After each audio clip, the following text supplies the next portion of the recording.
Okay, I'm hoping that I'm live and that everyone can hear me. Um, yeah, I'm not quite sure if I'll be able to see if any of you come on or if you can hear me, but I'm going to hope that everyone can hear me and that everything's running smoothly. So, thank you all for joining. My name's Georgia Palmer, and I'm going to talk to you today about the power of dreams to heal your life, affect change in your life, and ultimately bring you closer to yourself and your true essence. So I always like to start these things with a moment for meditation or prayer. I think it's really important that we take these moments in our lives to honour the sacred, especially when we're doing this work where we are often, it can feel like we are asking for assistance from the spirit realms in a way in our lives, and we ask for guidance and yeah, help or assistance from the spirit world. So I think it's really important that we remember to take time to honor that and give gratitude to that, so that we can have a reciprocity. We can have a back and forth communication, and it's not one-sided. So reciprocity. So yeah, I'm just gonna, you can close your eyes and just come into the moment with me, taking a few deep breaths and giving thanks to all the unseen magic and powers that help us every moment. Remembering that we are a sacred being in touch with the sacred at all times. Deeply praying that through our lives we can bring through healing and truth into the world and bring through what wants to be birthed through the spirit worlds. So, like I said, my name's Georgia Palmer, and we're going to be talking a little bit today about dreams. And I'm really hoping this is all working. Let me just check.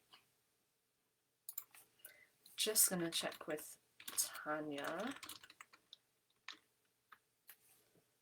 So yeah, whilst I check with Tanya and check that everything's coming through, just want to give gratitude as well to Tanya and this group, and acknowledging everyone on the work that we're doing in these times, especially, yeah, we're coming into out of the old paradigm, I guess, of business and of patriarchy, and coming into more alignment with our truth and how we can be in that truth every moment and make our life a living prayer of that truth.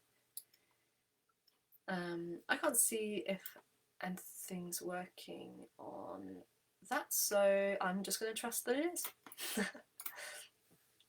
So my business is Priestess of the Mysteries, and ultimately I do dream work. So I coach people how to listen to their dreams and receive the healing messages from dreams. I also dream on behalf of other people, and it's my prayer to bring through the remembrance of these type of roles in society. So for me, I'd like to, I say I call myself a medicine dreamer or a dream shaman, and I feel like these roles are really pivotal roles in our society that we've kind of forgotten about. That these roles can, hold a resonance for our culture. So yeah, I do the dream works, and I also do work with readings, energy healing, and things like that. So my journey with coming into dreams and my dream journey, or my journey into this business as well, is that I guess, like a lot of us, I grew up, I had, a difficult childhood or upbringing, and I feel like a lot of us who are drawn onto this path, this healing path, um, have that reality. They might have had difficulty growing up and some difficult experiences. So yeah, as I was always really connected to dreams. As a child, I lucid dreamed quite often and used it as a form to escape nightmares, which always gave me this really, yeah, I always think back to that. you know, the workings of what it meant to wake up and escape nightmares and to assert myself in the dream world. Also, it serves me now as this constant thing that I've been working of escaping the nightmare of our lives, or yeah, in the dream time. But you know how the power we have to wake up and to shift course all comes from one decision and from our intention and will. So as a child, I always dreamed strongly and I always remembered my dreams. Going through teenage years, that kind of dampened a little bit. So my father passed away when I was 12, and that led me into a space where my dream was really difficult. I had nightmares every day of every day of my life for many years after he passed, and also actually before and during, and these nightmares I was having was about the end of the world. And at the time I didn't really have any concept of understanding about how to work with dreams and nightmares. So they kind of progressed and they stayed there, and I was wrapped in this reality of this kind of onslaught of the nightmares and in the dreams, and that kind of came into my waking life as well. And in those years as well, I went deeply into alcohol and um, just numbing myself and trying to escape the pain through alcohol and sex and other self-destructive behaviors. And yeah, I had quite a few down years, you know, and the dreams were there, like I said, as this way with the nightmares, just kind of, I guess they were portraying what was happening in my inner worlds, which was very intense. And as I slowly and slowly I started to realize that the dreams were really trying to show me something important in my life. You know, I'm blessed that I remember my dreams, but so vividly. I remember them every day, and over time I started to realize that they were so vivid and they're so there because they really wanted me to look at them and to hear what they had to say. So after a few things in my life that happened, I had, you know, what we might call an awakening, and that was through this discomfort of I was living with depression and anxiety.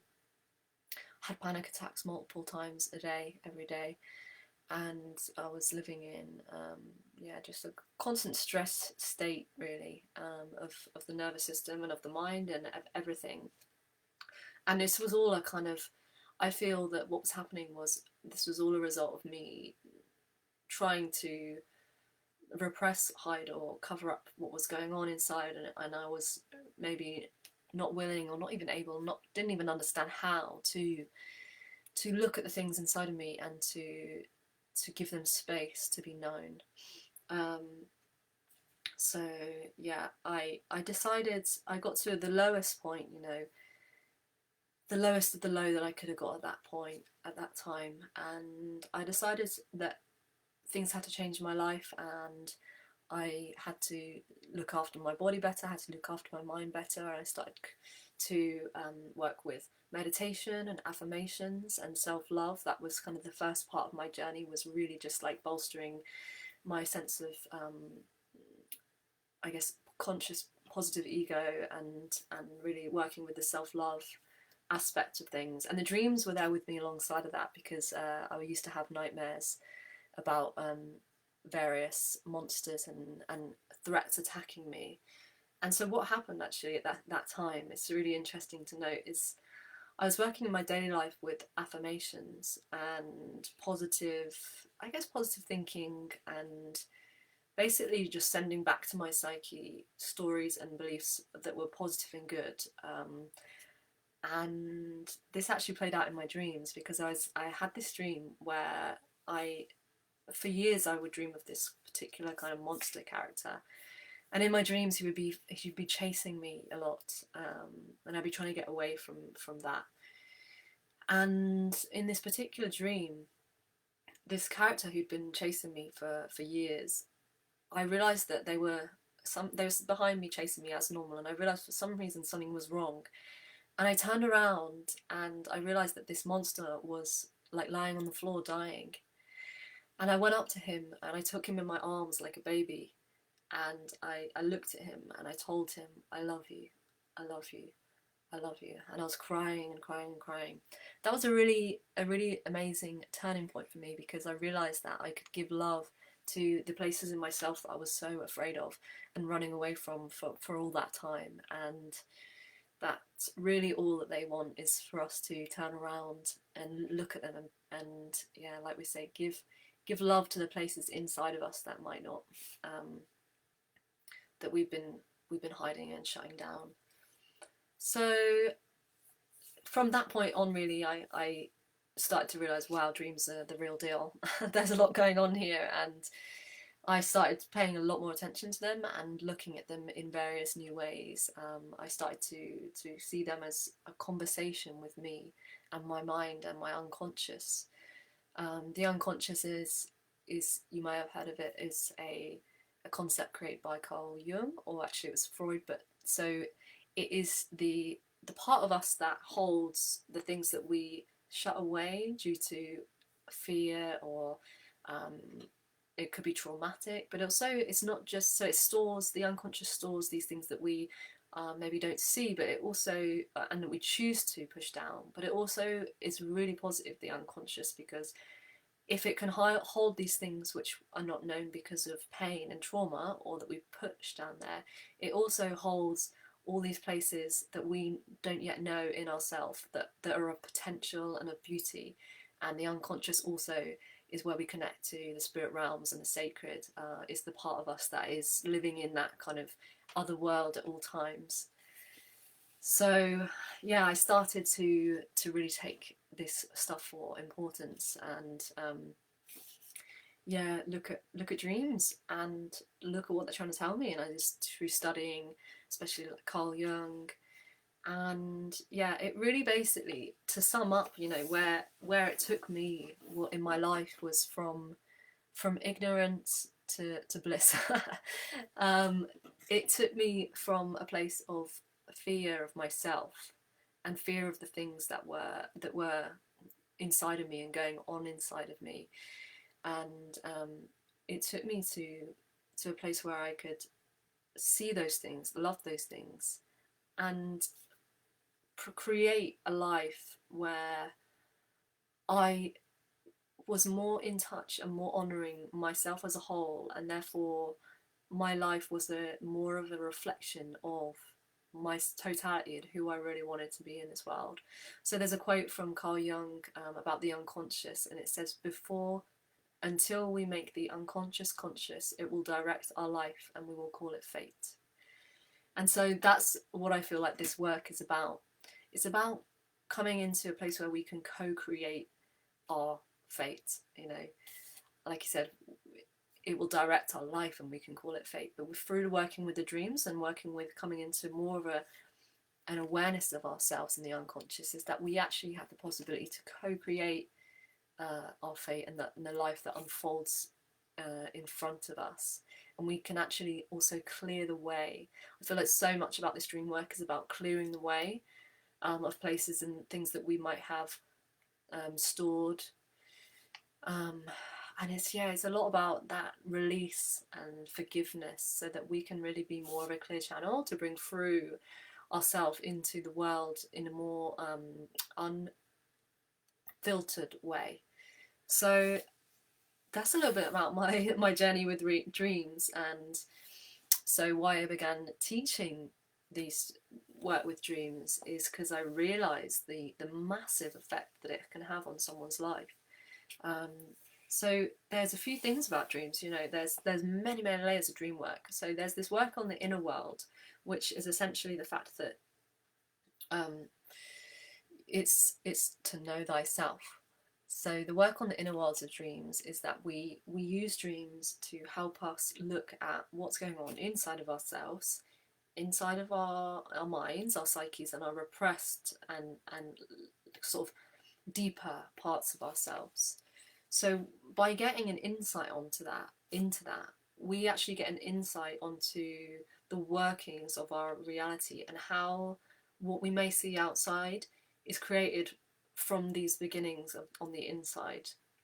I think I said that in my bio for this talk, is that I believe that everything is created, fundamentally begins its creation in the unconscious and spiritual realms, or the other realms, or the energetic realms.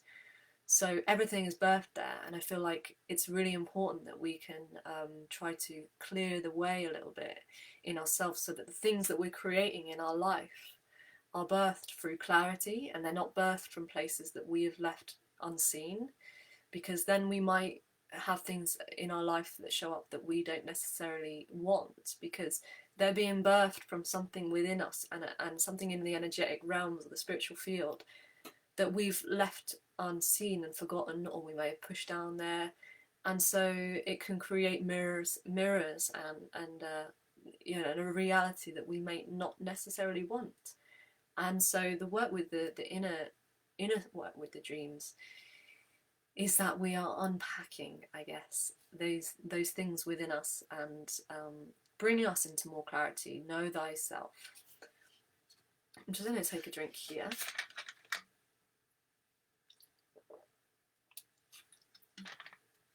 And so the next way that dreams work is through the outer world. So we often, in our dreams, once we know what to look for and how to look at them, the dreams also teach us about our outside world.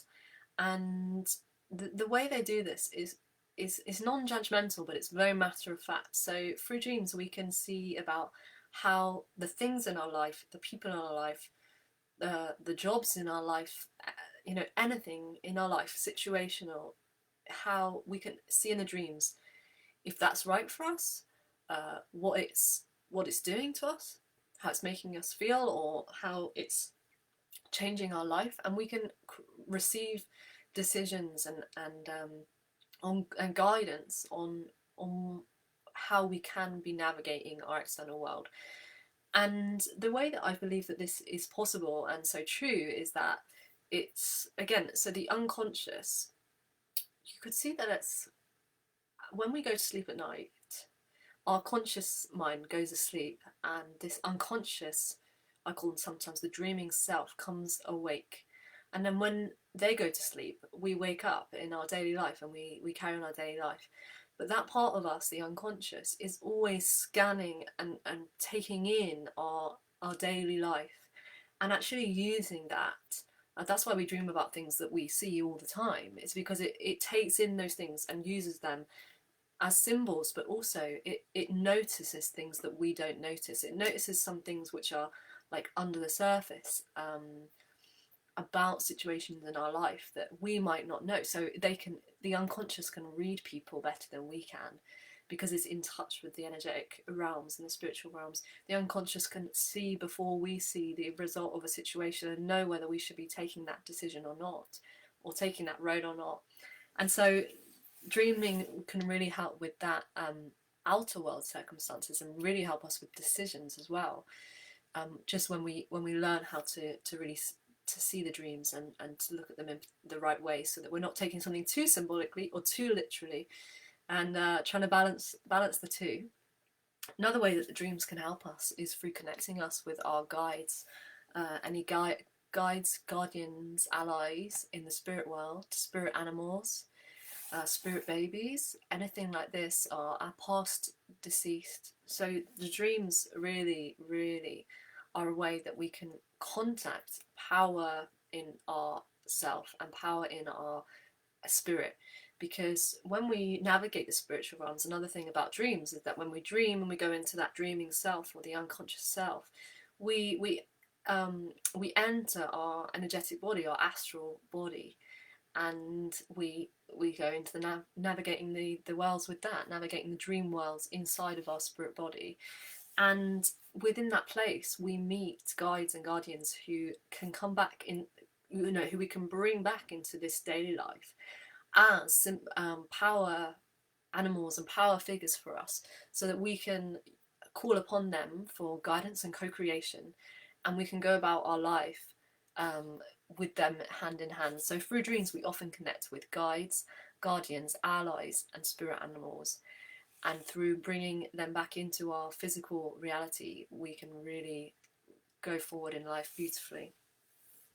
Dreams help us to release fear and train emotionally. So the things that happen in dreams and the states that we get into in the dreams, the brain sees them as real. So every time we have to face something in a dream, it's like a training for real life. We get trained how to navigate our lives, and we also get trained in how to become more of ourselves and become empowered and become just we get basically we get this training, emotional training, and it also can train us for situations that are coming up, and the brain doesn't see it any differently. So when those things come up in our life and we've had the experience of them in a dream, we're like so much more prepared.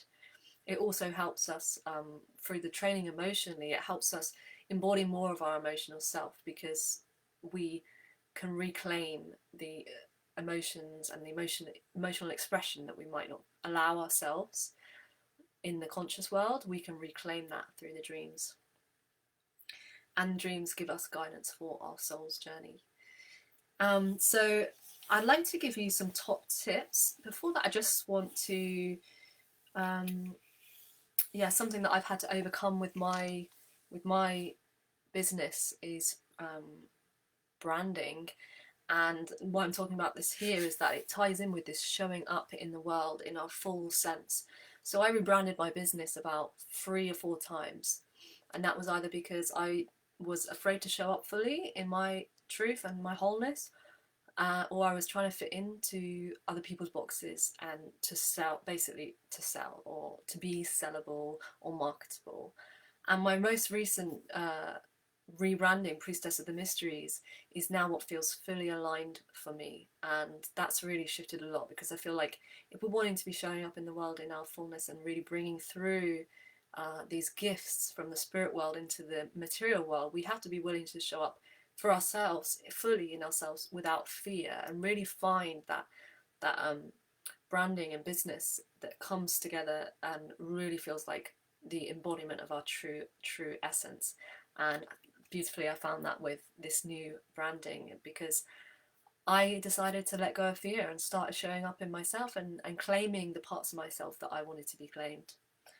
So I might be speaking really fast as I'm trying to fit all this in. There's so much to talk about with these topics, but I'd really love to leave you with some top tips on dream work. So one of the most amazingly powerful things with dreams is to set your dream intention before you go to bed. So you can lie in bed and you can have your book, because obviously you're going to want to write your write your dreams in a book or on your phone. I find that writing is beautiful, but it can be difficult for some people. So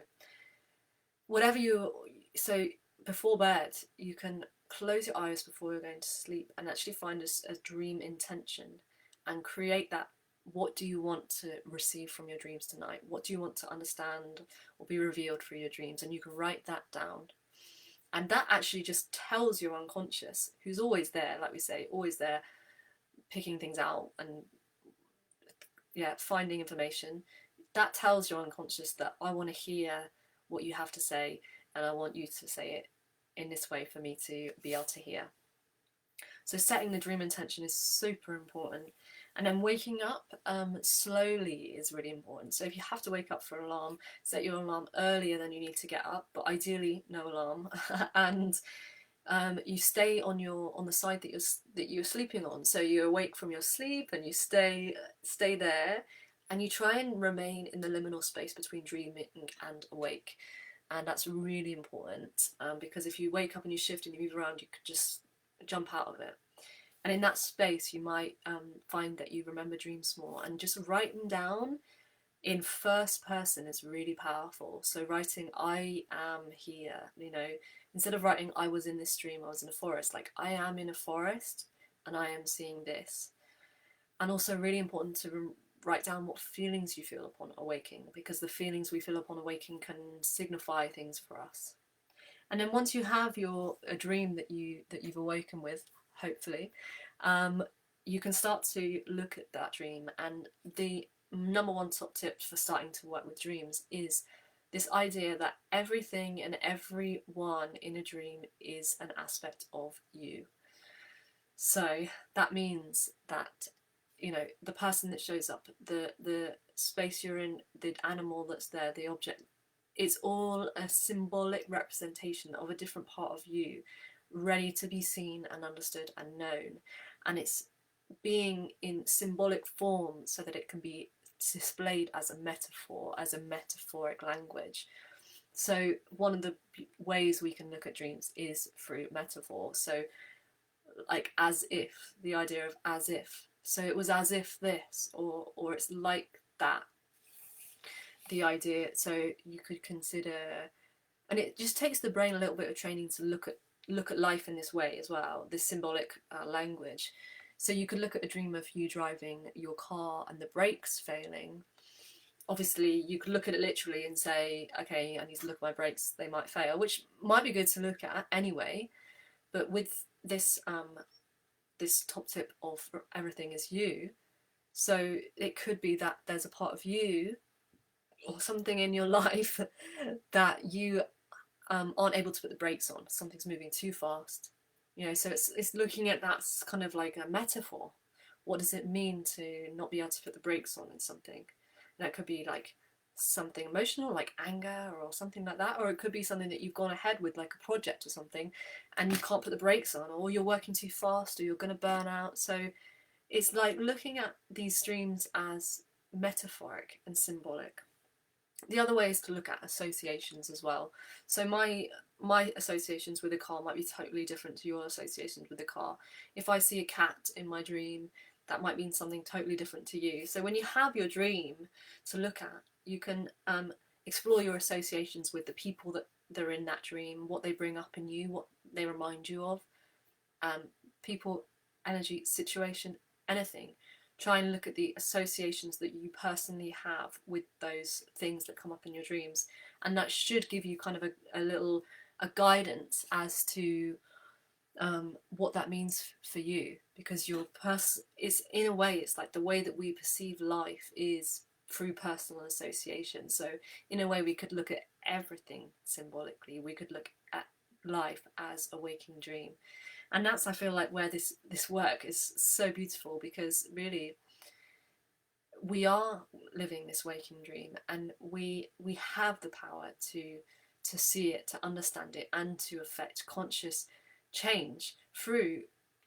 I don't even feel like you know, pushing against reality is the way, but it's about this like communication and this conscious co-creation of life with you and the world outside of you, and the sacred and the spiritual realms. So once you look at your dreams in this way, you might see that they have an action or a lesson for you. So say so you might act actually in a dream different than what you might act. So you might have a situation in a dream between you and someone, and you might be like, oh, that's funny that I said that thing or acted that way. And you can look at that and go, how did that make you feel? Is that what action that you want to take, or that you could take to mend a situation or to make a situation better? You know, it could be that in the dream with the car braking, you know, the brakes on a car failing. It's like looking at, in the dream, was there a way, how did you react to that? Was there a way that you reacted to that? Could you take that on? Is that beautiful to take that into your life now as a lesson? Or was the way that you acted actually maybe just showing to you or pointing out a fear of yours, and instead could you turn that around and face life in a different way, because now you've seen this fear that is working under the surface through your dream? So if there is an action or lesson to take from a dream, that would be super powerful. I think every dream has the potential for an action or lesson. I think it's really, really important that we act upon our dreams and show the unconscious and the spiritual worlds and the sacred that we really believe in what we're doing, and that we are really ready to enact change and create the life that we want to live. So that's a little bit about dreams. I hope it wasn't too mumble jumble. It's really hard to unwrap a topic so large as this in such a short time. So if you want to hear more about me or the dreams, so my business is Priestess of the Mysteries. You can find that. I'm mostly active on Instagram. I do have a Facebook, but I'm not posting on there as much. I post on my Instagram, I post weekly readings, and I post about dreams, I talk about dreams. dreams I've had and dreams that you have. So you can message me with dreams that you have, and I can talk about them anonymously with Instagram. And I also have a website, Priestess of the Mysteries, where I give readings. And on there, you can go onto the top and you can find the Dream Temple. So on there, I have 2 courses in dream work. The first is a 3-week course, which is basically a foundational course about DreamWorks and how to use the power of dreams to affect your life. And then I have a second course, which is a 13-week course, and this is the real deal. That course goes from these personal dreams, it goes all the way through lucid dreaming, creative dreaming, the spirit, like we say, the spirit allies. It goes to astral travel. It goes like through all of the range of dream work. And so if you find anything on my website, so I have also one-to-ones on there. So if you anything on my website that is the dream courses and any of the one-to-ones, if you feel connected to that and you want to take an initiative with that, because of watching this video, you get 25% off. So if you find anything on there that you want to go ahead with, or you want to hear more about your dreams, and you can have a dream session with me, you just have to contact me and write in your message Manifestation Hub as your code, and that will tell to me that you've got 25% off. So thank you so much for listening, and I really hope that it's been a knowledgeable talk for you, and that you feel as inspired or a little bit inspired about working with your dreams in the future and unlocking this amazing potential that we have every single night of our lives. Thanks so much. Sending deep love and gratitude.